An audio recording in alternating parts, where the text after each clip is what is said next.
السلام علیکم ورحمۃ اللہ تعالی وبرکاتہ۔ الحمد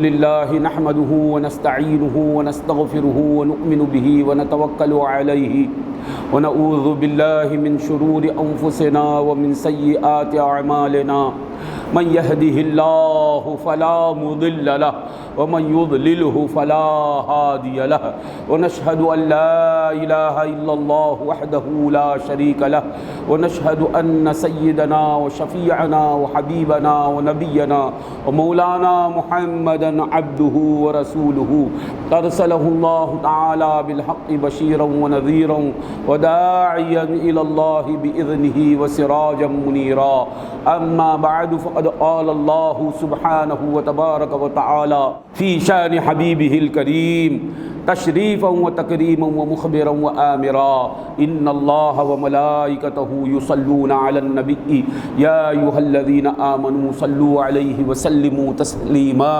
اللهم صل على سيدنا محمد وعلى آل سيدنا محمد وبارك وسلم اللهم صل على سيدنا محمد وعلى آل سيدنا محمد وبارك وسلم اللهم صل على سيدنا محمد وعلى آل سيدنا محمد وبارك وسلم اما بعد فقد روى الامام البخاری ومسلم رضی اللہ تعالی عنہما من حدیث سیدنا سعد بن ابی وقاص احد العشرة المبشرة رضی اللہ تعالی عنہ انه قال النبی صلی اللہ علیہ وسلم یا ابن الخطاب والذی نفسی بیدہ ما لقیک الشیطان قط سالکا فجا اللہ سلک فجا غیر فجک۔ حاضرین گرامی، سیدنا امام بخاری اور سیدنا امام مسلم رضی اللہ عنہما صحیحین میں حضرت سیدنا سعد بن ابی وقاص رضی اللہ تعالی عنہ سے روایت لاتے ہیں کہ سیدنا سعد بن ابی وقاص یہ عشرہ مبشرہ میں سے، عشرہ کہتے ہیں 10، المبشرہ خوشخبری دیے ہوئے 10 ہستیاں، 10 صحابہ جنہیں حضور اقدس صلی اللہ علیہ وسلم نے بارہا جنت کی خوشخبری عطا فرمائی ایک ہی مجلس میں۔ اور اس طرح آقا صلی اللہ علیہ وسلم نے اپنے دور پاک میں کئی بار ان ہستیوں کو جنت کی خوشخبری عطا فرمائی۔ یوں تو سارے صحابہ جنتی ہیں، سارے صحابہ کو جنت ملنے والی ہے۔ جنت کیوں نہیں ملے گی؟ جنت سے بڑی جنت ملی ہوئی ہے، محمد الرسول اللہ ملے ہوئے ہیں، محمد الرسول اللہ کو دیکھ رہے ہیں صحابہ، محمد الرسول اللہ صلی اللہ علیہ وسلم سے مصافحہ کر رہے ہیں، سرکار دو عالم صلی اللہ علیہ وسلم کی دستبوسی قدم بوسی کر رہے ہیں۔ ہمارا ایمان ہے جنت بہت چھوٹی نعمت ہے حضور کی ذات کے مقابلے میں۔ ہماری جنت حضور کا صدقہ ہے، ہماری جنت حضور کی بھیک ہے، جنت کے مالک ہیں حضور صلی اللہ علیہ وسلم اللہ کے بنائے سے، یہ ہمارا ایمان ہے۔ جب مالک جنت صحابہ کرام کو ملے ہوئے ہیں تو جنت کیوں نہیں ملے گی؟ بلکہ جنت کی جنت صحابہ ہیں، صحابہ کی حقیقی جنت وہ جلوہ مصطفیٰ ہے، جلوہ مصطفیٰ میں جلوہ الہی ہے۔ تو حضرت سعد بن ابی وقاص یہ عشرہ مبشرہ میں سے حضور کے رشتے کے ماموں ہوتے ہیں۔ حضور فرماتے انہیں دکھا کر کے ھذا خالی، دیکھو یہ میرے ماموں ہیں، فلیرم امرؤ خالہ، آدمی اپنے ماموں کو دکھائے، میں نے میرے ماموں کو دکھا دیا۔ یہ ہے سعد بن ابی وقاص عشرہ مبشرہ میں سے۔ عشرہ مبشرہ کے نام کیا ہیں؟ ابو بکر، عمر، عثمان، علی، طلحہ، زبیر، سعد، سعید، عبد الرحمن بن عوف، ابو عبیدہ بن الجراح۔ یہ 10 صحابہ ہیں جنہیں حضور نے بارہا فرمایا کہ جنت میں ہیں، جنت کو جائیں گے نہیں فرمایا حضور نے، جنت میں ہیں۔ اللہ تعالیٰ ان کے صدقے و طفیل میں ہمیں بھی جنتی بنا دے۔ تو سعد بن ابی وقاص رضی اللہ تعالیٰ عنہ سے بخاری اور مسلم میں روایت ہے کہ آپ فرماتے ہیں کہ حضور اکرم صلی اللہ علیہ وسلم نے عمر فاروق رضی اللہ تعالیٰ عنہ سے مخاطب ہو کر فرمایا کہ یا ابن الخطاب، اے خطاب کے بیٹے، عمر فاروق کے باپ کا نام خطاب ہے، دادا کا نام نفیل ہے، عمر بن خطاب بن نفائل۔ تو یبن الخطاب، حضور اقدس صلی اللہ علیہ وسلم حضرت عمر سے مخاطب ہو کر فرماتے ہیں، اے خطاب کے بیٹے، والذی نفسی بیدہ، وہ اللہ جس کے قبضہ قدرت میں میری جان ہے، ما لقیک الشیطان قط سالکا فجا الا سلک فجا غیر فجک، شیطان جب کبھی تمہیں کسی راستے میں ملتا ہے، راستہ چلتے ہوئے تمہیں کسی راستے میں ملتا ہے، تو جب بھی ملتا ہے کیا کرتا ہے؟ تمہارا راستہ چھوڑ کر دوسرے راستے پر چل پڑتا ہے۔ تم جس راستے پر ہو شیطان اس راستے پر رہتا نہیں، راستہ قدموں کے نیچے آ جاتا ہے۔ وہ زمین کا خطہ، وہ زمین کا حصہ جو عمر کے قدم بوسی کرتا ہے، عمر کے قدموں کو چومتا ہے، شیطان اس راستے پر رہ نہیں سکتا۔ یہ ظاہری راستہ ہوتا ہے، جس راستے پر بھی تم چلتے ہو اے عمر، اس راستے پر شیطان چلتا نہیں، راستہ بدل لیتا ہے۔ تو معلوم ہوا عمر سے ڈر کر بھاگتا ہے شیطان۔ لوگ کہتے ہیں کہ انبیاء کو بھٹکا دیتا ہے، بہکا دیتا ہے، انبیاء کے غلام ہیں عمر، تو عمر کے نام سے ڈرتا ہے۔ عمر جس راستے پر چلتے ہیں شیطان اس راستے سے ہٹ جاتا ہے۔ حتیٰ کہ علماء کرام نے ان احادیث سے استدلال کر کے ہمیں تعویذ عطا فرمایا ہے کہ کسی کو برے خواب آتے ہیں، ڈراؤنی خواب آتے ہیں، نیند میں خوف ہوتا ہے، ڈر لگتا ہے، تو اس کے سینے پر عمر لکھ دے انگلی سے، تو برے خواب نہیں پڑیں گے۔ کتنا خوف ہے شیطان کو حضرت عمر کے جلال سے کہ ان کا نام لکھ دیا لکھنے والے نے۔ خوفناک خواب آتے ہیں، ڈر لگتا ہے، نیند میں شیطانی خواب آتے ہیں، تو کچھ بھی نہیں کرنا، سینے پر عمر لکھ کر سو جانا۔ وہ جو لکھا ہوا ہے ہمیں دکھتا نہیں ہے، جو دکھتا نہیں ہے وہ بھی شیطان کو دکھتا ہے، اور ایسا دکھتا ہے کہ جس بندے پر وہ لکھا ہوا ہے اس بندے کے پاس آتا نہیں ہے شیطان۔ نام لکھا ہوا ہے سینے پر، شیطان قریب آتا نہیں۔ ذات بسی ہوئی ہے دل میں، تو شیطان کیا کر سکتا ہے؟ اس لیے ہم دیکھتے ہیں کہ کتنے شیطان کوشش کرتے ہیں ہمیں گمراہ کرنے کی، بھٹکانے کی، بہکانے کی کوشش کرتے ہیں، ہم بھٹکتے نہیں ہیں۔ وجہ کیا ہے؟ عمر ہمارے ساتھ ہے، عمر کے نظریات، عمر کی سوچ، عمر کے عقائد، عمر کی محبت، یہ ہمارے ساتھ، الحمدللہ علی ذالک۔ آقا فرماتے ہیں اے عمر، ما لقیک الشیطان قط سالکا فجا الا سلک فجا غیر فجک، شیطان جب کبھی تمہیں کسی راستے پر چلتا ہوا ملتا ہے تو اس راستے سے ہٹ کر دوسرے راستے پر چل پڑتا ہے۔ یہ حدیث متفق علیہ بخاری اور مسلم میں۔ تو جس راستے پر عمر رہتے ہیں اس راستے پر شیطان نہیں رہتا۔ تو راستے سے مراد یہ گلی کوچا، یہ تو ظاہری معنی ہے۔ جب کبھی تمہیں کسی راستے پر شیطان دیکھتا ہے، یعنی راستے سے مراد معنوی راستہ، جس طریقے کو تم اختیار کرتے ہو اس طریقے کو شیطان اختیار نہیں کرتا، جس سوچ کو تم اختیار کرتے ہو اس سوچ کو شیطان اختیار نہیں کرتا، جس عقیدے کو تم اختیار کیے ہوئے شیطان اس عقیدے کو اختیار نہیں کرتا۔ تمہارے راستے پر اے عمر کون نہیں رہتا ہے؟ انسان نہیں رہتا ہے، حضور نے نہیں فرمایا، شیطان نہیں رہتا ہے۔ تو اب دیکھنا عمر کا راستہ کیا ہے۔ یہ جو حدیث میں نے سنائی، حدیث کا ایک حصہ میں نے سنایا ہے، حدیث طویل ہے، اس میں آپ دیکھیں گے کہ یہاں وہ مادی راستہ جو ہے جو ہمارے قدموں کے نیچے آتا ہے وہ راستہ مراد نہیں، یہاں راستے سے مراد معنوی راستہ، طریقہ، سوچ، عقیدہ، تہذیب، سمجھ، فکر، نظریہ، یہ مراد ہے۔ تو اے عمر، شیطان اس سوچ کو اختیار نہیں کرتا، اس راستے کو اختیار نہیں کرتا جس پر تم رہتے ہو، جس عقیدے پر تم رہتے ہو، شیطان اس عقیدے کو اختیار نہیں کرتا۔ تو اب اس سے کیا معلوم ہوا؟ حضرت عمر کی ذات معیار ہے۔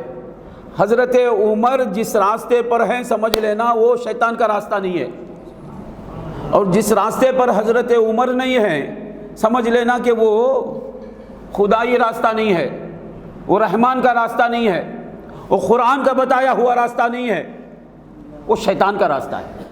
اب دیکھنا کہ عمر کا راستہ کیا ہے۔ اب ہم احادیث کی روشنی میں عمر کا راستہ کیا ہے دیکھیں۔ بخاری میں، مسلم میں، تمام احادیث کی کتابوں میں یہ منقول ہے، مروی ہے کہ جب آقا نامدار رسول اکرم صلی اللہ علیہ وسلم کا پردہ ہوا، خلافت کا مسئلہ سامنے آیا، تو حضرت عمر نے ابو بکر صدیق کی بیعت کی۔ حضرت ابو بکر صدیق کو خلیفہ برحق، خلیفہ اول ماننا یہ عمر کا راستہ ہے۔ شیطان عمر کے راستے پر نہیں رہتا، تو جو نہیں رہ سکتا وہ کون ہے؟ سمجھ لیں، آج ہم ثابت کر رہے ہیں۔ بات آئی تھی سامنے کہ کون خلیفہ بنے گا، کسی نے کچھ رائے دی، کسی نے کچھ رائے دی، تو عمر نے سب سے پہلے آگے بڑھ کر ابو بکر صدیق کے ہاتھ میں اپنے ہاتھ دیے، اور عمر فاروق نے ابو بکر صدیق سے بیعت کی۔ سب سے پہلے صدیق اکبر کے ہاتھ پر بیعت کرنے والے عمر فاروق ہیں۔ حضرت عمر نے سب سے پہلے بیعت کی صدیق اکبر کے ہاتھ پر، اس لیے بھی بدعقیدہ لوگ عمر سے چڑھتے ہیں۔ معلوم ہوا وہ چڑھ کر بتا رہے ہیں صدیق کو پہلا خلیفہ انہوں نے مانا۔ پہلے اللہ کے سب سے بڑے خلیفے کا پہلا خلیفہ ماننا انبیاء کے بعد، یہ عمر فاروق کا راستہ ہے۔ تو معلوم ہوا عمر فاروق رضی اللہ تعالیٰ عنہ کا راستہ ہے صدیق اکبر کو سرکار کا پہلا خلیفہ ماننا، یہ عمر کا راستہ ہے۔ حضور فرماتے ہیں شیطان اے عمر تمہارے راستے پر نہیں رہتا، محمد رسول اللہ کا فیصلہ ہے۔ اب آپ عمر کے فیصلے سے موافقت رکھتے ہیں تو اس حدیث سے معلوم ہوا آپ شیطان نہیں ہیں، حضرت عمر کے راستے سے ہٹے ہوئے ہیں، تو یہ حدیث کہتی ہے آپ شیطان ہیں، کیونکہ عمر کے راستے سے شیطان ہٹ جاتا ہے، عمر کے راستے پر شیطان نہیں رہ سکتا۔ تو معلوم ہوا صدیق اکبر کو صدیق اکبر ماننا، خلیفہ اول ماننا رسول اللہ صلی اللہ علیہ وسلم کا، اور خلیفہ بلا فصل ماننا، یہ عمر کا راستہ ہے۔ اور عمر کا راستہ کیا ہے؟ مسند احمد میں روایت ہے، عبید اللہ بن عباس بن عبد المطلب سے مروی ہے کہ حضرت عباس بن عبد المطلب یہ کون ہے؟ حضور اقدس صلی اللہ علیہ وسلم کے چچا ہیں۔ عباس رضی اللہ تعالیٰ عنہ کے گھر کا پرنالہ، چھت کا پانی باہر جائے اس لیے جو نالا بنایا جاتا ہے پرنالہ، میزاب کہتے ہیں اسے، جو بھی اس نالے سے چیز آتی اس راستے پر پڑ جاتی۔ تو اتفاق سے کیا ہوا، ایک دن جمعہ کا دن تھا، عمر فاروق نماز کے لیے تیار ہو کر مسجد آ رہے ہیں، راستے میں حضرت عباس کا گھر ہے اور گھر کی چھت پر وہ پرنالہ لگا ہوا ہے۔ اس دن پرندوں کو ذبح کیا تھا آپ نے، چھت پر کچھ مرغی وغیرہ کچھ جانور ذبح کیے، تو ذبح شدہ جانور کا خون اور اس سے ملا ہوا پانی وہ نالے کے ذریعے باہر آ رہا تھا۔ حضرت عمر کے کپڑوں پر وہ پانی پڑ گیا۔ حضرت عمر فاروق نماز پڑھانے کے لیے آ رہے تھے۔ یہ روایت مسند احمد کی میں، اور مسند احمد کی روایتوں کے بارے میں حافظ جلال الدین سیوطی فرماتے ہیں کل ما فی المسند فہو مقبول، مسند احمد میں جو بھی روایت ہے وہ مقبول ہے، ضعیفہ قریب من الحسن، اور اس کی ضعیف روایت بھی حسن کے قریب کی ہوتی ہے۔ تو حضرت عباس رضی اللہ تعالیٰ عنہ کی چھت کا جو پانی تھا وہ خون آلود پانی حضرت عمر فاروق رضی اللہ تعالیٰ عنہ کے کپڑوں پر پڑا، تو آپ کو تکلیف ہوئی، آپ نے لوگوں سے کہا کہ یہ نالا یہاں سے نکال کر کہیں اور لگا دو، راستے پر آ رہا ہے نکالو، تو نکال دیا گیا، اور آپ گھر گئے واپس اور کپڑے بدل کر تشریف لاتے ہیں مسجد عمر فاروق رضی اللہ۔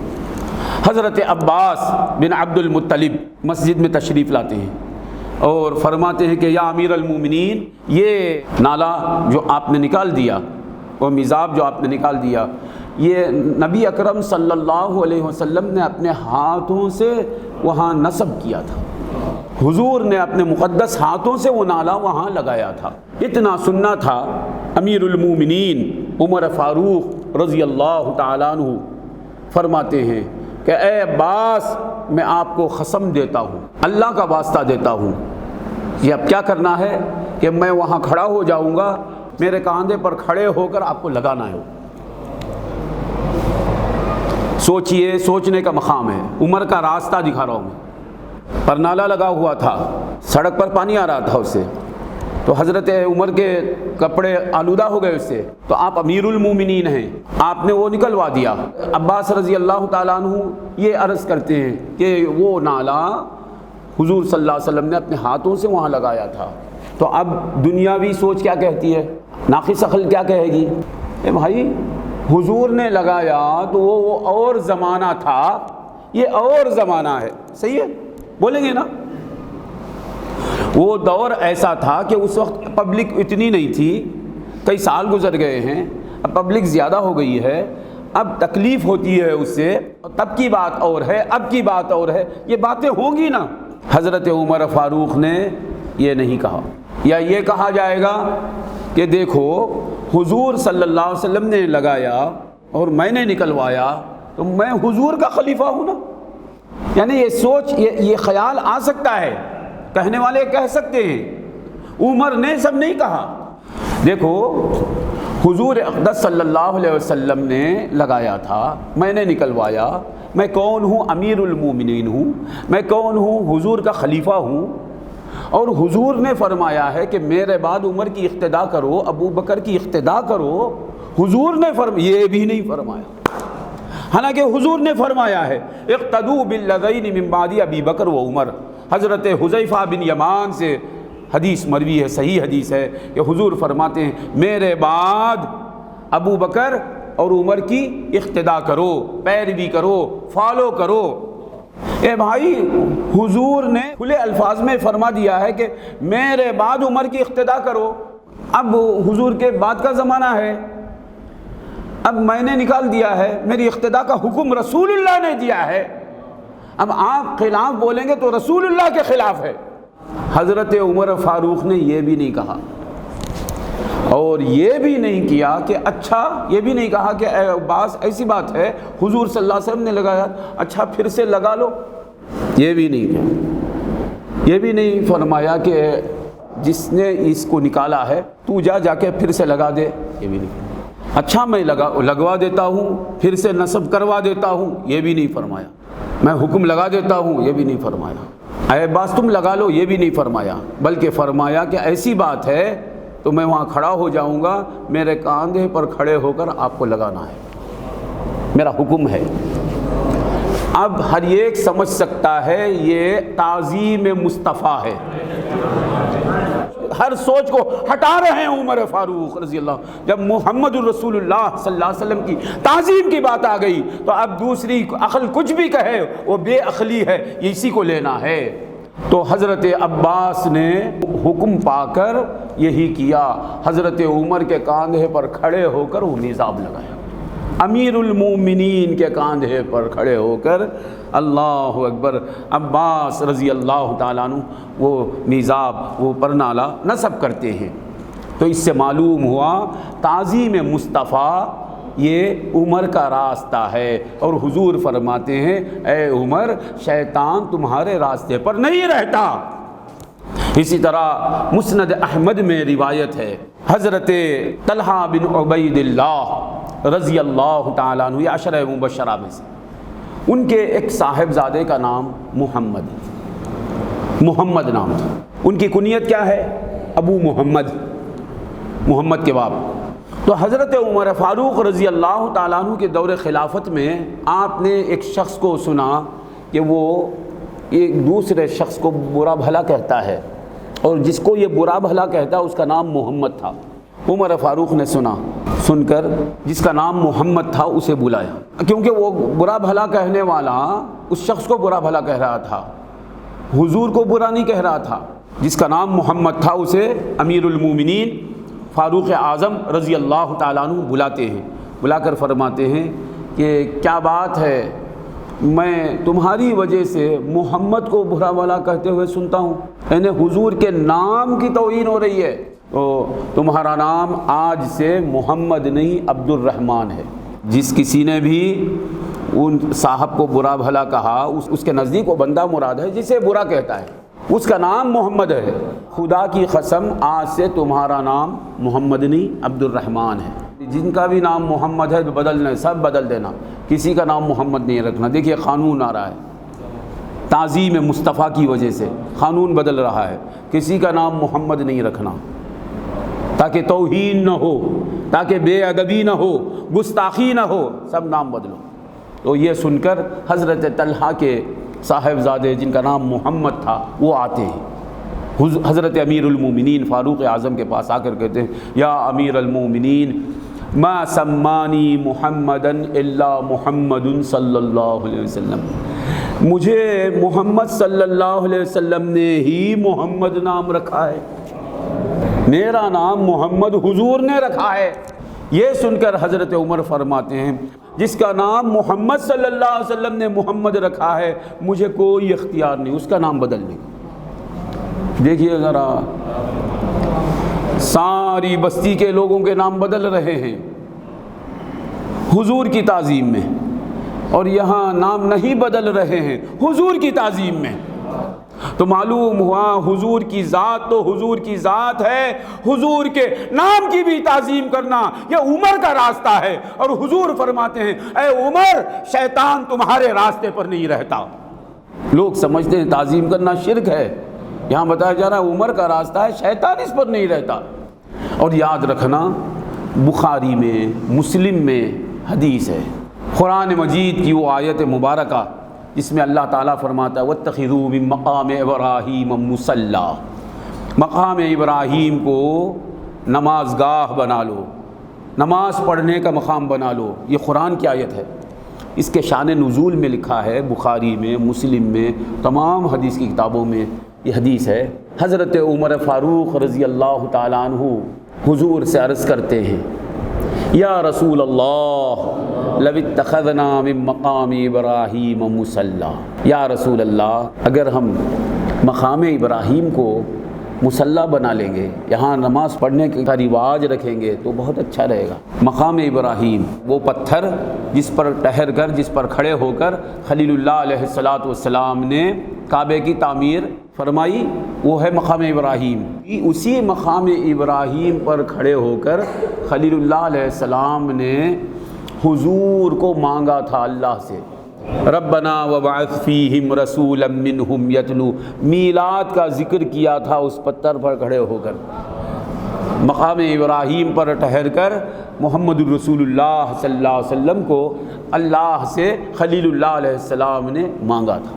کعبے کے پاس جتنے پتھر تھے سارے پتھروں کو ہٹا دیا گیا، اڑا دیا گیا، پھینک دیا گیا۔ جس پتھر پر کھڑے ہو کر خلیل اللہ علیہ السلام نے کعبہ بنایا اور اللہ سے رسول اللہ کو مانگا، اس پتھر کو ہٹایا نہیں گیا، وہ پتھر رکھا ہوا تھا، وہ ہے مقام ابراہیم۔ اس کا نام کیا ہے؟ حجر ابراہیم، ابراہیم علیہ السلام کا پتھر بنے، مقام ابراہیم، ابراہیم علیہ السلام کے کھڑنے کی جگہ،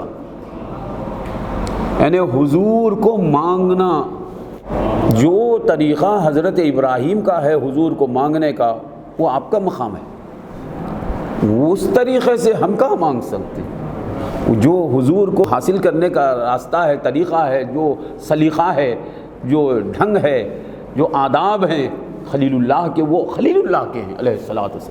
مقام ابراہیم آج بھی ہے، جاننے والے زیارت کرتے ہیں۔ اس پتھر پر ابراہیم خلیل اللہ علیہ السلام ٹھہر کر کھڑے ہو کر کعبے کی تعمیر کرتے تھے۔ آپ کو معلوم ہے خلیل اللہ علیہ السلام ریت پر کھڑے ہو کر تعمیر نہیں کرے، پتھر پر آپ کے تلووں کا، آپ کے قدموں کا نشان پڑ گیا، پتھر خلیل اللہ کے قدموں کے پاس موم بن گیا، پتھر نرم ہو گیا، اس کے آپ کے تلووں کا نشان، آپ کے قدوم پاک کا نشان اس پتھر پر۔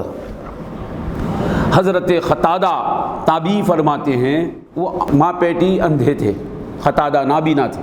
مقام ابراہیم کی زیارت کرنے والوں نے مجھ سے کہا کہ وہ نشان لوگوں کے چومنے کی وجہ سے، زیادہ چومنے کی وجہ سے وہ نشان مزمحل ہو گئے ہیں، مٹ گئے ہیں۔ تو معلوم ہوا کنہوں نے چوما ہے؟ صحابہ تابعین نے. تابعی فرما رہے ہیں. تو صحابہ تابعین نے مقام ابراہیم پر جو نشان ہیں سرکار خلیل اللہ علیہ الصلاۃ والسلام کے قدموں کے نشان کو چھوا ہے، چوما ہے. اتنا چوما ہے کہ نشان نظر نہیں آ رہے. تو معلوم ہوا آثار مبارکہ کی ایسی تعظیم کرنا صحابہ تابعین کا طریقہ ہے. تو صحابہ تابعین نے ایسی تعظیم کی.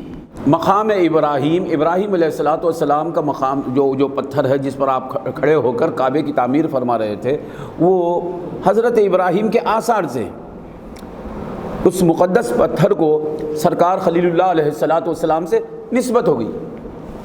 اللہ تعالیٰ کے محبوب عمر فاروق رضی اللہ تعالیٰ عنہ کے دل میں آثار مبارکہ کی ایسی تعظیم کہ خاموش نہیں رہتے بلکہ حضور سے عرض کرتے ہیں، یا رسول اللہ، یہ مقام ابراہیم جو ہے اسے ایسا ہی نہیں رکھنا چاہتا ہوں. میری خواہش یہ ہے کہ یہاں نماز پڑھی جائے، یہاں نماز پڑھی جائے. لو اتخذنا من مقام ابراہیم مصلی، مقام ابراہیم کو مصلی بنانا چاہتے ہیں، کعبے کو قبلہ بنانا چاہتے ہیں. حضور کعبہ قبلہ ہو گیا، مقام ابراہیم کو مصلی بنانا چاہتے ہیں، نماز گاہ، نماز پڑھنے کی جگہ. کون؟ عمر فاروق. اسے یہ درجہ دینا چاہتے ہیں، مصلی بنانا چاہتے ہیں. اللہ سے بولتے نہیں، یا اللہ اجعل مقام ابراہیم لنا مصلی، یا اللہ اللہم اجعل مقام ابراہیم لنا مصلی. اے اللہ ہمارے لیے مقام ابراہیم کو مصلی بنا دے. اللہ سے بولتے نہیں ہیں. اللہ کے ولی، اللہ کے پیارے، اللہ کے محبوب، توحید کے علمبردار فاروق اعظم حضور سے عرض کرتے ہیں، یہ بتا رہے ہیں کہ ان سے بولیں گے تو اللہ تعالیٰ عطا فرمائے گا. یہ عمر کا راستہ ہے.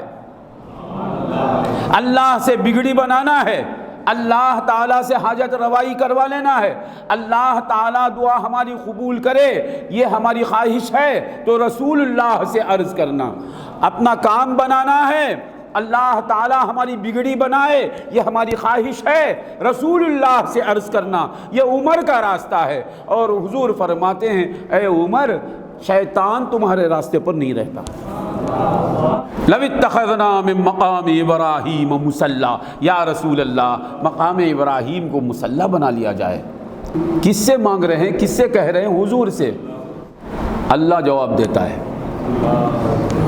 اللہ بتا رہا ہے، ان سے سوال کرو گے میں جواب دوں گا، ان سے بھیک مانگو گے تو میں دوں گا. قرآن سے ثابت ہے کہ قرآن کہتا ہے کہ یستفتونک قل اللہ یفتیکم.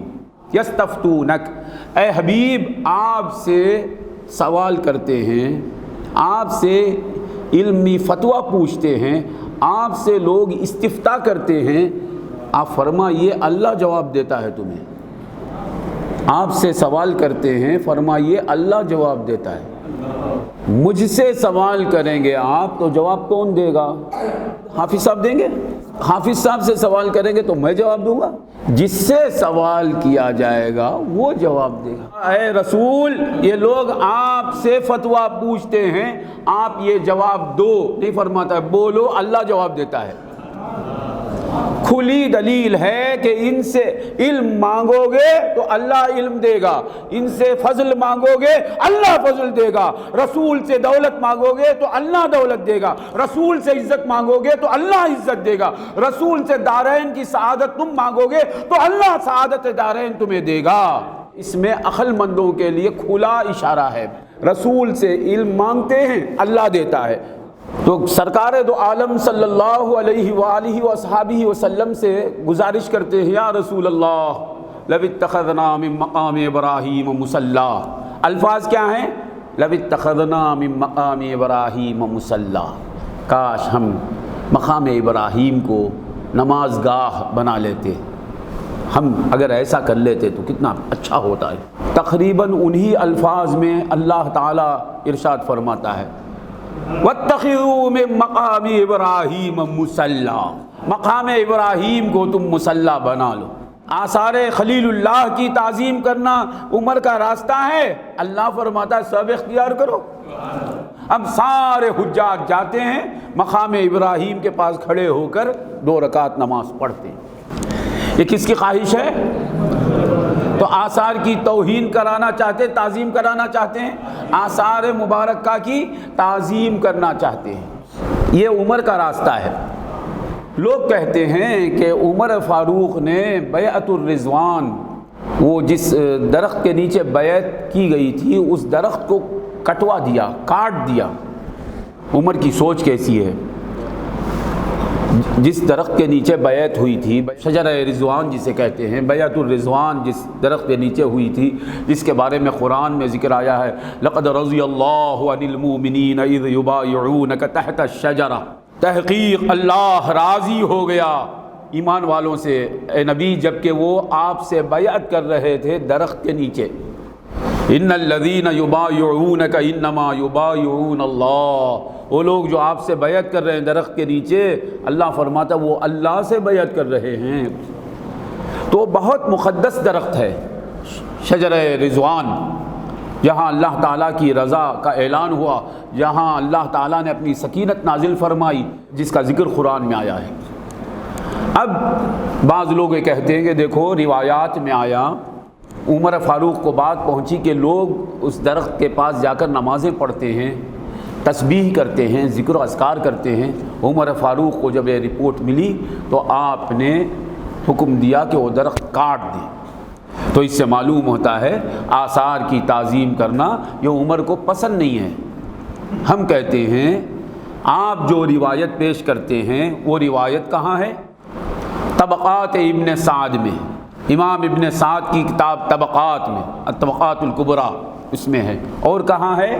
مصنف ابن ابی شیبہ میں ہے، اور کئی کتابوں میں۔ جہاں بھی یہ روایت ہے اس کے رجال ثقات ہیں، درخت کاٹنے کے متعلق جو روایت ہے اس کے رجال، اس کے روات ثقات ہیں، سچے ہیں، روایت ضعیف ہے۔ بولے یہ کیا بات ہے؟ یاد رکھنا یہ روایت درخت کو کٹوانے کی روایت حضرت عمر فاروق رضی اللہ تعالیٰ عنہ سے جو منسوب ہے، یہ روایت جہاں کہیں بھی ہے اس میں راوی نافع ہیں، نافع ثقہ راوی ہیں، نافع روایت کرتے ہیں عمر فاروق سے۔ اور یاد رکھنا تمام محدثین کا اجماع ہے اس بات پر کہ نافع کی ملاقات عمر فاروق سے ہوئی نہیں۔ تو بیچ میں کئی لوگ ہوں گے، بیچ میں دوسرے لوگ ہیں، اس کو کہتے ہیں روایت منقطع، ٹوٹی ہوئی روایت، یعنی زنجیر ٹوٹ گئی ہے، روایت منقطع ہے، تو کٹی ہوئی روایت ہے۔ درخت کو کاٹنے کی روایت سندن کٹی ہوئی ہے۔ کٹی ہوئی روایت کو آپ خود کہتے ہیں، جو اپنے آپ کو اہل حدیث کہتے ہیں، وہ کہتے ہیں کہ ضعیف ہے۔ لاکھ ثقات و روات کیوں نہ رہے، انقطاع گیا سند میں تو روایت ضعیف ہے۔ یہ ہم بھی مانتے ہیں، آپ بھی مانتے ہیں، سب مانتے ہیں کہ روایت میں انقطاع جائے کہ بھائی کسی راوی کا اس کے مروی عنہ سے جس سے روایت کرتا ہے اس سے ملاقات کا ثبوت نہیں ہے، اس سے ملا نہیں ہے، بلکہ اس کا نہ ملنا ثابت ہے، تو روایت منقطع ہو گئی، روایت ٹوٹ گئی، سند ٹوٹ گئی۔ سند ٹوٹ گئی تو بیچ میں کون لوگ ہیں معلوم نہیں، جھوٹے ہیں، مکار ہیں، فریبی ہیں، دجال ہیں، مومن ہیں، کافر ہیں، کون ہے معلوم نہیں۔ بہرحال سند ٹوٹی ہوئی ہے، تو ٹوٹی ہوئی سند کو، منقطع سند کو سب کہتے ہیں کہ ضعیف ہے۔ رجال ثقات ہیں، انقطاع کا ذوف ہے۔ کمزوری کس بات کی ہے؟ انقطاع نے سند ٹوٹنا۔ نافع ثقہ راوی ہیں مگر حضرت عمر سے ان کا ملنا، ان سے روایت لینا، ان سے روایت سننا ثابت نہیں ہے، تو روایت منقطع ہے۔ اسی لیے محقق جو محدثین ہیں وہ کہتے ہیں کہ یہ روایت نافع تک صحیح ہے، اس کے سند وہاں تک پہنچی ہے، مگر عمر فاروق تک یہ روایت پہنچتی نہیں، اس میں انقطاع ہے، ٹوٹ گئی سند۔ تو جو سند ٹوٹی ہوئی ہے اس سے ثابت ہوتا ہے کہ عمر فاروق درخت کو کٹوا دیتے ہیں، اور صحیح حدیثوں سے قرآن سے ثابت ہوتا ہے کہ آپ مقام ابراہیم کے آثار کی تعظیم کروانا چاہتے ہیں۔ آپ قرآن اور صحیح احادیث سے جو امر ثابت ہو چکا اس کے مقابلے میں ایک کٹی ہوئی روایت پیش کرتے ہیں۔ اب پھر ایک سوال ہوگا، کٹی ہوئی روایت ہے، اگر وہ کہیں گے ہم ضعیف مانتے ہیں، اے اہل سنت کے لوگ آپ تو ضعیف روایتوں کو بھی ماننے والے، یہ سوال کریں گے۔ تو ہمارا جواب یہ ہے کہ ہم جہاں ضعیف روایت صحیح روایت کے خلاف آ جائے تو ہم اسے رد نہیں کرتے، تعویل کرتے ہیں۔ تعویل ایسی کریں گے جو صحیح روایات سے ہے، ضعیف روایت کا جواب صحیح روایات سے دے کر ہم اس کے تعویلی معنی نکالیں گے کہ حضرت سعید بن مسیب رضی اللہ تعالیٰ عنہ سے بخاری میں مسلم میں حدیث مروی ہے۔ سعید بن مسیب کون ہے؟ تابعی ہے۔ ان کے والد مسیب کون ہے؟ صحابی ہے۔ ان کے والد حزن وہ کون ہے؟ صحابی۔ سعید تابعی ہیں، سعید کے والد مسیب صحابی ہیں، ان کے والد یعنی سعید کے دادا حزن وہ بھی صحابی ہیں۔ تو سعید بن مسیب سے صحیح البخاری وغیرہ میں روایت ہے کہ آپ فرماتے ہیں کہ میرے والد صاحب یعنی مسیب، میرے والد صاحب درخت کے نیچے بیعت کرنے والے لوگوں میں شریک تھے، ان میں سے ہیں۔ وہ فرمایا کرتے تھے کہ جس سال بیعت ہوئی اس کے دوسرے سال، اس کے بعد والے سال ہم وہاں گئے تو وہ کون سا درخت ہے ہم سمجھ نہیں سکے، کنفیوز ہو گیا، کیونکہ 10 قدم پر ایسے ہی درخت تھے، تو یہی درخت ہے یہ ہم سمجھ نہیں سکے۔ درخت کے نیچے بیعت کرنے والے صحابی کو شبہ ہو گیا، اشتباہ ہو گیا۔ اس سے معلوم ہوا کہ وہاں اشتباہ ہونے کی وجہ سے لوگ کسی اور درخت کے پاس جا کر نماز پڑھنے لگے۔ تو حضرت عمر فاروق رضی اللہ تعالیٰ عنہ وہ درخت جو شجرہ رضوان نہیں ہے اس کی تعظیم ہو، ایک نخلی بناوٹی تعظیم ہو، یہ پسند نہیں کیا، آپ نے فرمایا کاٹ دو، کیونکہ وہ معین درخت، وہ خاص درخت وہی ہے، یہ شبہ رہ گیا، معلوم نہیں۔ ادھر ایک درخت ہے، 10 قدم کے بعد ایک درخت ہے، پھر 20 قدم کے بعد ایک درخت ہے، ایسا ہوتا ہے نا، تو ایسے ہی درخت ہے۔ یہ ایک جیسے درخت ہونے کی وجہ سے بیعت میں شریک رہنے والے صحابہ پر اشتباہ ہو گیا، انہیں اشتباہ ہو گیا۔ تو حضرت سعید بن مسیب فرماتے ہیں کہ صحابہ فرماتے تھے کہ ہم شریک تھے بیعت میں، ہمیں معلوم نہیں کہ وہ کون سا درخت ہے، بعد والوں کو معلوم ہو گیا کیا؟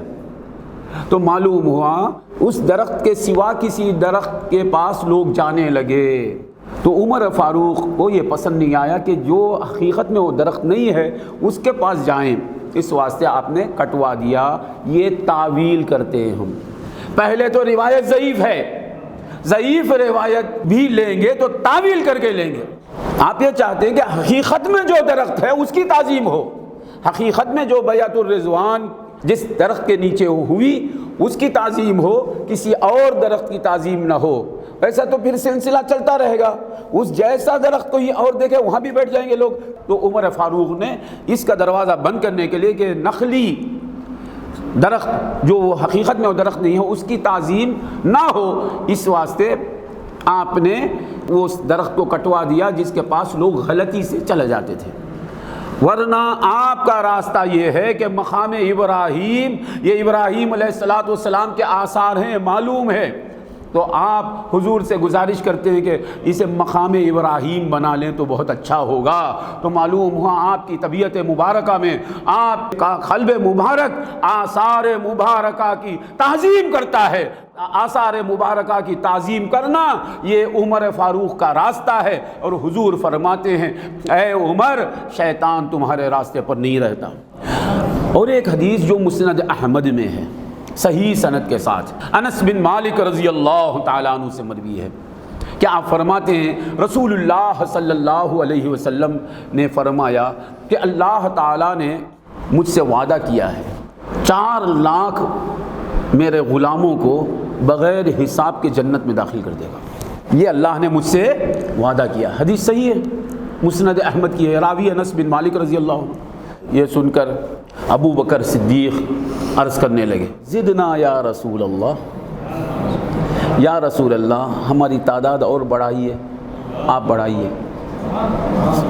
سوچو، اللہ کے واسطے سوچو، میں حدیث سنا رہا ہوں اور صحیح حدیث، خدا کی قسم، کچھ بھی لینا ہے تو اللہ سے مانگنا ہے نا۔ جنت میں جانے والوں کی تعداد بڑھانا ہے تو کس سے مانگنا ہے؟ اللہ سے مانگنا ہے، یا یوں کہنا ہے یا رسول اللہ آپ دعا کیجئے اللہ بڑھا دے، یہ بھی نہیں، زدنا ہمارے نمبر کو آپ بڑھائیے۔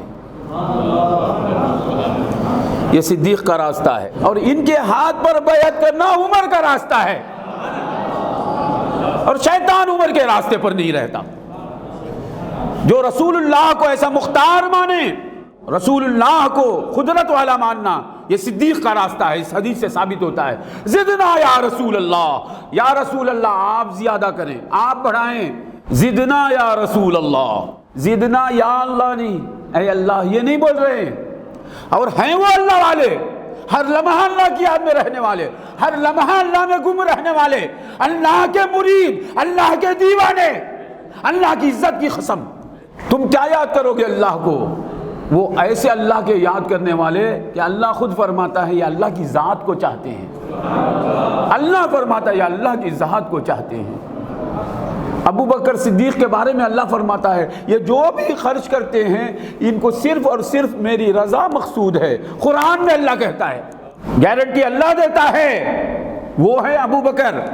فرماتا ہے اللہ تعالیٰ وَسَيُجَنَّبُهَا الْأَتْقَى، اللہ فرماتا ہے صدیق اکبر کو لقب دیتا ہے، پیر مرید کو لقب دیتا نہیں، مولا صدیق کو لقب دے رہے ہیں کہ وَسَيُجَنَّبُهَا الْأَتْقَى، جہنم سے بچا لیا جائے گا کون؟ سب سے بڑا متقی۔ ابو بکر کو الاتقى یعنی سب سے بڑا متقی اس امت کا۔ صدیق کیسے بڑے متقی نہیں ہوں گے؟ علی سے بڑے متقی ہیں، عثمان سے بڑے متقی ہیں، عمر سے بڑے متقی ہیں۔ سَيُجَنَّبُهَا الْأَتْقَى، اللہ فرماتا ہے جہنم سے بچا لیا جائے گا کون؟ الاتقى، سب سے بڑا متقی۔ الذی یؤتی مالہ یتزکیٰ، اللہ فرماتا ہے جو اپنا مال دیتا ہے اپنے آپ کو پاک کر لینے کے لیے، اس کا مال۔ وما لأحد عنده من نعمت تجزیٰ، وہ کسی کے ساتھ اچھا سلوک کرتا ہے تو اس کے حسن سلوک کے جواب میں نہیں، وہ ہمارے ساتھ اچھا کیا ہم اچھا کریں، الا ابتغاء وجہ ربہ الاعلیٰ، اللہ فرماتا ہے صدیق جو بھی کرتا ہے اپنے رب اعلیٰ کی رضا کے لیے کرتا ہے، اپنے رب اعلیٰ کی ذات کے لیے اللہ سند دے رہا ہے۔ وَلَسَوْفَ يَرْضَىٰ، اللہ فرماتا ہے ضرور کچھ دیر میں وہ راضی ہو جائے گا۔ کون؟ اللہ راضی ہو جائے گا، یہ معنی بھی وہ راضی ہو جائے گا، یعنی صدیق راضی ہو جائیں گے، یعنی اللہ اتنا دے گا اتنا دے گا۔ اور صدیق کب راضی ہوتے 2 منٹ میں آپ سنیں گے۔ اللہ تو دعاؤں کا سننے والا ہے، یہ دعا سن لے کہ دونوں جہاں میں ہمیں صدیق کا دیوانہ بنا کر رکھے۔ وہ الاتقى، سب سے بڑے متقی ابو بکر ہیں تو حضور کون ہیں؟ تقوی، سب سے زیادہ تقوی کو اختیار کرنے والا اتقیٰ، سب سے زیادہ رسول اللہ کی صحبت کو اختیار کرنے والا اتقیٰ۔ اللہ نے انہیں سب سے بڑا بزرگ کہا ہے، اس امت میں سب سے بڑا بزرگ ابو بکر ہیں، یہ قرآن سے ثابت ہے۔ اس امت کے سب سے بڑے متقی ابو بکر ہیں، قرآن سے ثابت ہے۔ تو وہ ابو بکر حضور سے عرض کرتے ہیں زدنا یا رسول اللہ، یا رسول اللہ ہماری تعداد کو بڑھائیے آپ، یہ 4 لاکھ کافی نہیں۔ کسے لینا چاہتے ہیں؟ کسے بچانا چاہتے ہیں؟ کس کی فکر ہے صدیق کو؟ غور کیجئے، یہ حدیث یاد رکھیے، یہ ہمارا وظیفہ ہے، یہ ہمارے لیے دولت ہے۔ یہ حدیث قبر میں کفن میں لے کر چلے جاؤ، انشاءاللہ آپ کو خدا معاف کر دے گا۔ اولا یہ تعویذ لے کر آیا ہوں، یہ شجرہ لے کر آیا ہوں۔ کیا حدیث ہے؟ اللہ کے حبیب سے صدیق عرض کرتے ہیں زدنا یا رسول اللہ، تو حضور فرماتے ہیں اور اتنے لوگوں کو اللہ تعالیٰ جنت میں زیادہ داخل کرے گا۔ صدیق نے سن کر عرض کیا زدنا یا رسول اللہ، یہ میں اور زیادہ ہوں،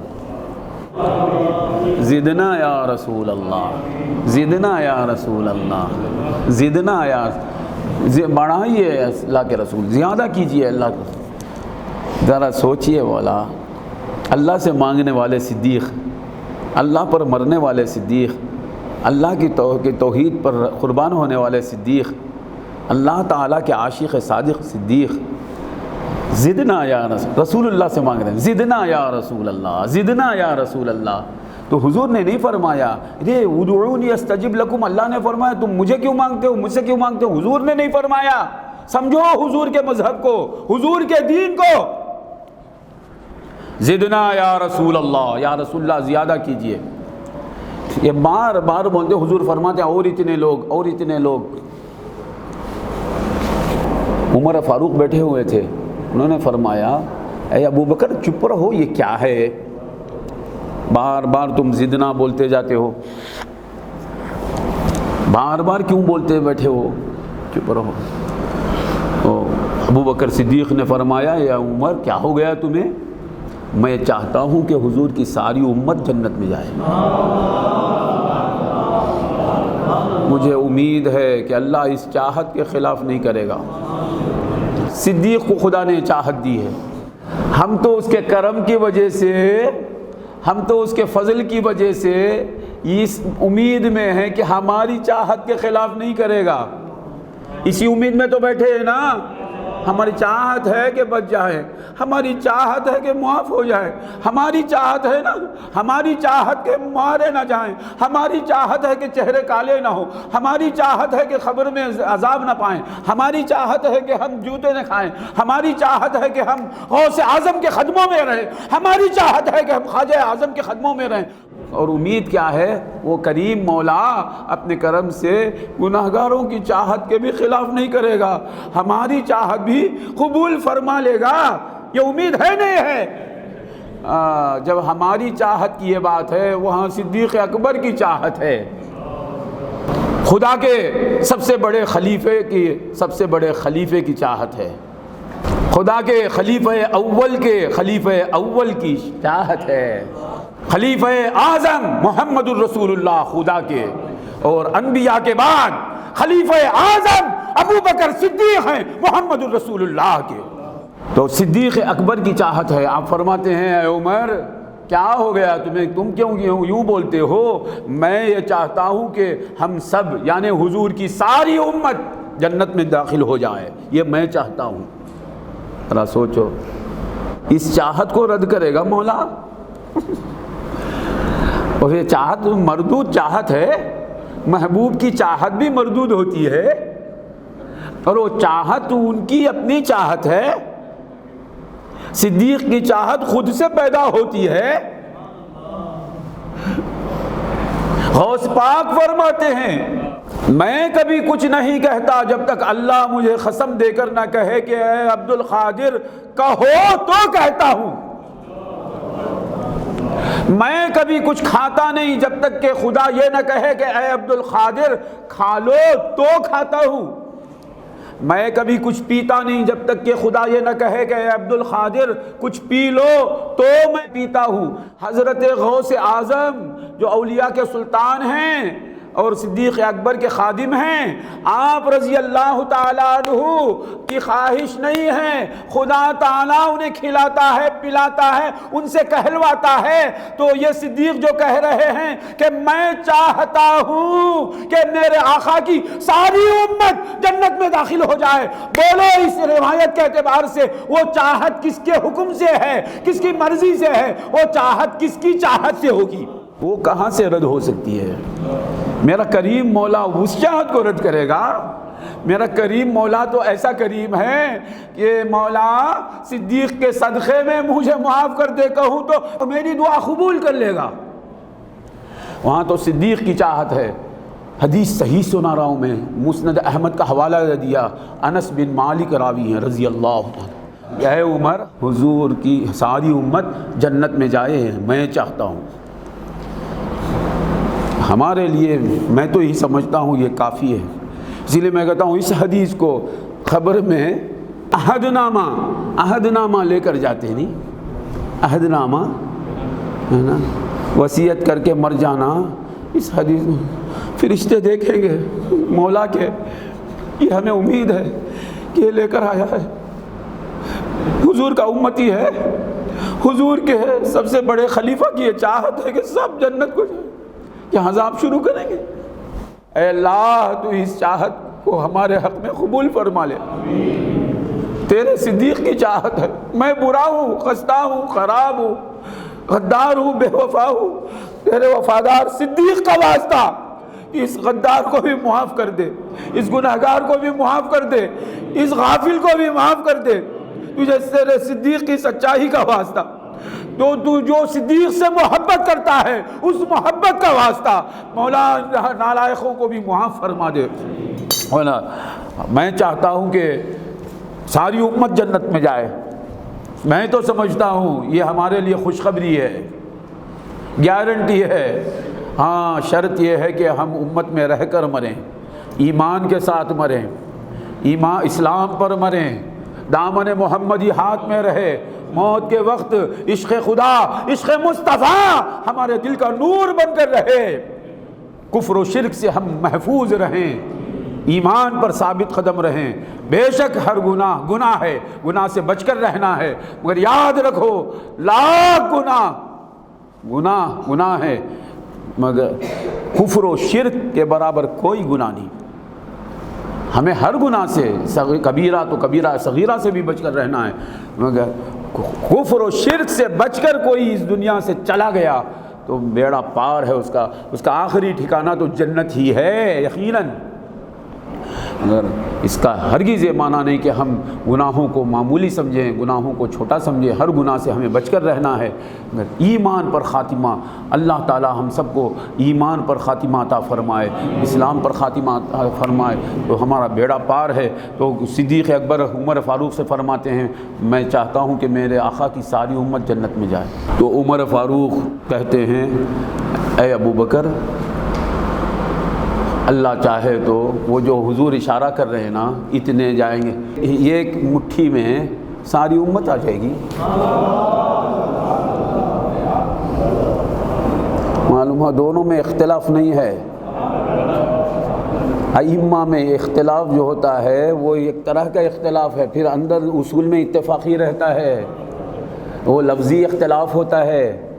حقیقت کیا معلوم رہے، فاروق اعظم وہی چاہتے ہیں جو ابوبکر صدیق چاہتے ہیں، ابوبکر صدیق وہ چاہتے ہیں جو فاروق اعظم چاہتے ہیں، انداز الگ الگ ہیں کہ یہ ایک مٹھی میں معلوم، وہاں حضور جو اشارہ کر رہے ہیں، حضور ایک مٹھی جو بتا رہے ہیں اپنے دست مبارک سے جو اشارہ کرتے ہیں، ان حضور کے ہاتھوں میں ساری امت آ جائے گی۔ تو فاروق اعظم میں بتا رہے ہیں میرے مصطفیٰ کے ہاتھ بہت وسیع ہیں، محمد رسول اللہ کی قدرت بہت زیادہ ہے۔ تو یہ سن کر حضور فرماتے ہیں صدق عمر نے سچ کہا۔ تو ابو بکر تم نے غلط کہا ہی نہیں فرماتے ہیں، دونوں کا ایک ہی خیال ہے۔ یہ عمر نے کہا بار بار آپ بول رہے ہیں نا، یہ ایک بار میں ہی ہو جاتا ہے، صدیق مطمئن رہو۔ وہاں صدیق اکبر پر رحمت کا غلبہ ہے، کیونکہ وہ رحمت للعالمین سے فاروق اعظم جتنا قریب ہیں اس سے زیادہ قریب ہیں۔ تو اسی لیے سرکار نے فرمایا کہ ارحم امتی بامتی ابو بکر، میری امت پر، میری امت میں سب سے زیادہ رحم کرنے والے ابو بکر ہیں۔ اب یہ امت کہاں پٹے گی؟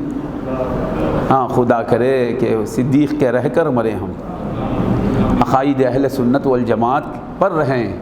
یاد رکھو جان دے دو، عقائد اہل سنت مت چھوڑو، جان گھر بار چھوڑنے کو تیار ہو جاؤ، بستی چھوڑ دو، خاندان چھوڑ دو، دیوبار چھوڑ دو، جان چھوڑ دو، دنیا چھوڑ دو، عقائد اہل سنت کو نہیں چھوڑنا ہے۔ عقائد اہل سنت ہی ہمارا سب کچھ ہے، ہمارا سرمایہ، ہماری دولت ہے، عقائد اہل سنت، قرآن، حدیث، اجماع، جمہور، یہی راستہ ہمارا۔ صحابہ کو جاننا ہے، صحابہ کے مشاجرات کے بارے میں جاننا ہے، تاریخ مت پڑھو، قرآن پڑھو۔ محمد الرسول اللہ صلی اللہ علیہ وسلم کے صحابہ کے بارے میں جاننا چاہتے ہو تو تاریخ مت پڑھو، پہلے خالق کا کلام پڑھو۔ قرآن نے کیا فیصلے کیے ہیں، قرآن نے محمد الرسول اللہ کے صحابہ کے بارے میں کیا کہا ہے، یہ پہلے دیکھو، پھر رسول اللہ نے کیا فرمایا ہے یہ دیکھو، پھر جمہور نے کیا فرمایا یہ دیکھو، سلامت رہو گے، محفوظ رہو گے۔ یہ نہیں قرآن کو پڑھتے نہیں، آپس میں صحابہ میں جنگیں ہوئی ہیں، تو اب اگر تاریخ لے کر بیٹھ گیا نادان اور سمجھ گیا کہ وہ جنگیں ہماری جنگوں کی طرح ہیں، ارے دیوانے، جب وہ ہیں تو ہے تو تیری جنگ کی طرح ان کی جنگ کہاں ہو سکتی ہے؟ چنسبت خاک رابا عالم پاک، وہ جنت کے بادشاہ اور تو دنیا کا کتا، وہ کہ قرآن جن کی تعریفیں کرے تو وہ کہ نفس و شیطان کے حوالے ہو کر پڑا ہوا ہے، ہر بات تیری نفس کے تابع، ہر کام تیرا شیطان کے تابع، نفس و ہوس کے حوالے ہو کر ہے، دنیا کا کتا بنا ہوا ہے، تو اپنے ذات پر صحابہ کی ذات کو قیاس کرتا ہے، یہ بھی ایک بڑی ضلالت ہے، شرارت ہے، جہالت ہے۔ صحابہ کے بارے میں جاننا ہے تو پہلے صحابہ کے خالق کو پوچھو، اس کے کلام کو دیکھو بلا تشبیہ و تمثیل۔ شاگرد کو جاننا ہے تو ان کے استاد سے پوچھیں، جنہوں نے تربیت کی ہے ان سے پوچھو، جنہوں نے انہیں بنایا ہے ان سے پوچھو۔ تو صحابہ کے بارے میں جنہوں نے تاریخ لکھی ہے انہوں نے صحابہ کو نہیں بنایا، صحابہ کو بنانے والا فرماتا ہے۔ صحابہ کے بارے میں اللہ نے نہیں فرمایا کہ آپس میں لڑ لیتے ہیں، جھگڑ لیتے ہیں، ایک دوسرے کے دشمن ہیں، قرآن میں اللہ نے نہیں کہا، اللہ نے فرمایا محمد الرسول اللہ والذین معہ اشداء علی الکفار رحماء بینہم، محمد اللہ کے رسول ہیں، جو بھی ان کے ساتھ ہیں وہ کافروں پر سخت ہیں اور آپس میں رحم کرنے والے ہیں۔ یہ اللہ کا بیان ہے صحابہ کے بارے میں، اللہ کا بیان ہے میرے آقا کے صحابہ کے بارے میں، جن کا کہ تعریف قرآن کرے ان پر اعتراض کرنے والا قرآن کے خلاف ہے، وحی کے خلاف ہے اور شیطان کا بندہ ہے۔ جو قرآن کے خلاف جائے وہ علی کا کیسا ہو سکتا ہے؟ جو محمد مصطفیٰ کی تربیت یافتاؤں پر اعتراض کرے وہ علی کا عاشق کیسا ہو سکتا ہے؟ محال ہے۔ علی کا عشق اور دشمنی صحابہ یہ دونوں ایک ساتھ جمع ہو ہی نہیں سکتے۔ عشق علی وہی رہتا ہے جہاں عشق ابو بکر رہتا ہے، عشق علی کے خدا کی قسم وہی رہتا ہے جہاں عشق عمر رہتا ہے، عشق علی وہ نور ہے وہ وہی رہتا ہے جہاں عشق عثمان رہتا ہے، عشق علی وہی رہتا ہے جہاں عشق صحابہ رہتا ہے۔ میرے اللہ کی قسم، قرآن کی قسم، جس کے دل میں صحابہ کی محبت نہیں، علی کے خدا کی قسم، قرآن کی قسم، وہ علی کا ہو ہی نہیں سکتا۔ تو خدا نے فرمایا محمد الرسول اللہ والذین معہ، جو بھی ان کے ساتھ ہیں، یہ نہیں فرمایا ان کے ساتھ جو فتح مکہ سے پہلے والے ہیں، یہ نہیں فرمایا۔ اللہ نے تقسیم نہیں کی، اللہ نے اس آیت میں تقسیم نہیں کی، تو تاریخ میں تقسیم کر کے تو تاریکیوں میں جا رہا ہے۔ قرآن کے خلاف جو تاریخ ہے وہ تاریکی ہے، وہ ظلمت ہے۔ تاریخ پڑھنا ہے، بات پڑھنا ہے اور اس کو اس کا درجہ دینا ہے، اس کو قرآن کا درجہ کبھی نہیں دینا، اس کو حدیث کا درجہ نہیں دینا، اس کو اجماع کا درجہ نہیں دینا، اس کو جمہور کے اقوال کا درجہ نہیں دینا۔ تاریخ ہے، وہ اس میں رتب و یابس ہوتا ہے، اس میں سچ بھی ہوتا ہے، جھوٹ بھی ہوتا ہے، لوگوں کی لکھی ہوئی بات ہے۔ وہ تاریخ لکھنے والے خود اسے ہر بات کو مان جاتے نہیں، وہ یہ بتا رہے ہیں کہ تاریخ ہے، نیوز خبر سنا رہے ہیں، ایسی بات ہم نے سنی، ایسی بات ہم نے سنی، یہ بتا رہے ہیں۔ ہم مانتے ہیں نہیں بولتے، وہ یہ کہتے ہیں ہم وہی مانتے ہیں جو قرآن کہتا ہے، ہم وہی مانتے ہیں جو حدیث کہتی ہے، ہم وہی مانتے ہیں جو اجماع کہتا ہے، ہم وہی مانتے ہیں جو جمہور کہتا ہے۔ آپ کو محفوظ رہنا ہے تو میجارٹی جو ہے علماء کی ان کے ساتھ ہو جاؤ، ہر شر سے محفوظ۔ عمر فاروق سے حدیث مروی ہے نسائی شریف میں، من سرہ بحبوحۃ الجنہ، جو جنت کے بیچ میں رہنا چاہتا ہے علماء کرام کی جماعت میں رہ جائے، مجمع کثیر ہے ان کے ساتھ ہو جائے۔ کہاں رہے گا؟ جنت کے کنارے نہیں، بیچ میں، یعنی حضور کے قرب میں، حضور کے قدموں میں۔ تو کوئی بات آئی تو دیکھنا میجارٹی کیا کہتی ہے، فَإِنَّ الشَّيْطَانَ مَعَ الْفَرْدِ، جو اکیلا ہو جاتا ہے، جماعت کو چھوڑ کر ہٹ جاتا ہے، شیطان اس کے ساتھ ہے، وہ مِنَ الْإِثْنَيْنِ أَبْعَدَ، وہ 2 سے دور رہتا ہے، 3 سے اور دور ہو جاتا ہے شیطان، 4 سے دور ہو جاتا ہے، 4 لاکھ کے ساتھ ہو گئے تو ہم کہاں رہے گا شیطان۔ تو بہرحال قرآن کہتا ہے حضور کے ساتھ جتنے ہیں وہ سب کافروں پر سخت ہیں اور آپس میں رحم کر لینے والے ہیں۔ اب سوال اٹھے گا کہ بھائی معتبر کتابوں میں آیا ہے جنگیں ہوئی ہیں، ہم بولیں گے معتبر کتابوں میں سب سے بڑی معتبر کتاب اللہ کی کتاب ہے، وہ اس کتاب کو لے کر آپ یہ معتبر کتابیں بول لے کر بیٹھے ہیں، تو کیا کریں گے؟ قرآن کے خلاف نظر آئے تو تعویل کریں گے، کیا پھر جنگیں نہیں ہوئی کیا، لڑائی نہیں ہوئی کیا؟ تعویل کرو۔ قرآن اسے بھی سمجھاتا ہے کہ 2 پیغمبر ہیں، حضرت موسیٰ اور ہارون، دونوں پیغمبر ہیں۔ حضرت موسیٰ حضرت ہارون کے بھائی ہیں، بڑے بھائی چھوٹے بھائی، چھوٹے بھائی، ہارون علیہ السلام بڑے بھائی، 13 سال کے بڑے۔ تو حضرت موسیٰ علیہ السلام عالم جلال میں حضرت ہارون کے سر کے بال پکڑ کر کھینچتے ہیں۔ اب یہ دونوں میں سے کون غلطی پر ہیں بولیں گے؟ قرآن سمجھا رہا ہے، یہاں دیکھو، حضرت ہارون کے سر کے بال پکڑ کر کھینچ رہے ہیں کون؟ حضرت موسیٰ علیہ السلام۔ اللہ فرماتا قرآن میں سلام علی موسیٰ و ہارون، سلام ہے موسیٰ پر بھی ہارون پر بھی، تو ان کے درجے میں ان پر سلام ہے، صحابہ کے درجے میں صحابہ پر سلام ہے، مقام معصومیت میں سلام ہے موسیٰ اور ہارون پر، اور صحابہ پر مقام محفوظیت پر سلام ہے۔ دیکھیے قرآن سنا رہا ہوں میں، دونوں کو ملا کر سلام بولتا ہے، نہیں دونوں بھائی بھائی ہیں۔ حضرت ابراہیم اور اسماعیل کا ذکر کیا، دونوں کو ملا کر سلام نہیں بولا۔ سورہ صافات میں سلام علی ابراہیم و اسماعیل نہیں ہے، بھائی ذبح کرنے کا واقعہ ہوا نہیں تو حضرت اسماعیل ذبح ہو رہے ہیں نا، نادیناہ یا ابراہیم قد صدقت الرؤیا انا کذالک نجزی المحسنین ان ھذا لہو البلاء المبین وفدیناہ بذبح عظیم وترکنا علیہ فی الآخرین۔ سلام علی ابراہیم، اور اسماعیل بولتا نہیں، یہاں بولتا ہے سلام علی موسیٰ و ہارون۔ تو کیا وہ اسماعیل علیہ السلام پر سلام نہیں کیا؟ آخر میں بول دیا سبحان ربک رب العزت عما یصفون وسلام علی المرسلین، سارے رسولوں پر سلام ہے، تو حضرت اسماعیل پر سلام، حضرت ابراہیم پر سلام، حضرت اسحاق پر سلام، حضرت یعقوب پر سلام، حضرت یوسف پر سلام، سب پر سلام ہے، مگر وہاں حضرت اسماعیل کا نام نہیں لیا۔ کیوں نہیں لیا؟ جو مجھے سمجھ میں آتا ہے، حضرت یونس کا ذکر کیا، سلام نہیں بولا۔ حضرت یونس کا بھی ذکر ہے، وَإِنَّ يُونُسَ لَمِنَ الْمُرْسَلِينَ إِذْ أَبَقَ إِلَى الْفُلْكِ الْمَشْحُونِ، سلام علی یونس نہیں ہے۔ تو کوئی یہ سمجھے گا کہ یونس علیہ السلام سے معاذ اللہ وہ خطا ہو گئی، گناہ ہو گیا، کشتی کی طرف نکل گئے، سمندر کی طرف چلے گئے، اللہ کی مرضی، معاذ اللہ کی مرضی کے خلاف ہو گیا، اس واسطے ان پر سلام نہیں بولا۔ سمجھانے کے لیے کہ میں اسماعیل سے راضی ہوں نا، یونس بھی معصوم ہیں، اسماعیل بھی معصوم ہیں، دیکھو یہاں بھی سلام نہیں ہے، کیا جواب دیں گے؟ خدا ہزاروں کروڑوں بار راضی ہیں، خدا کے کروڑوں سلام ہے حضرت اسماعیل پر، اسی طرح حضرت یونس پر خدا کا سلام ہے۔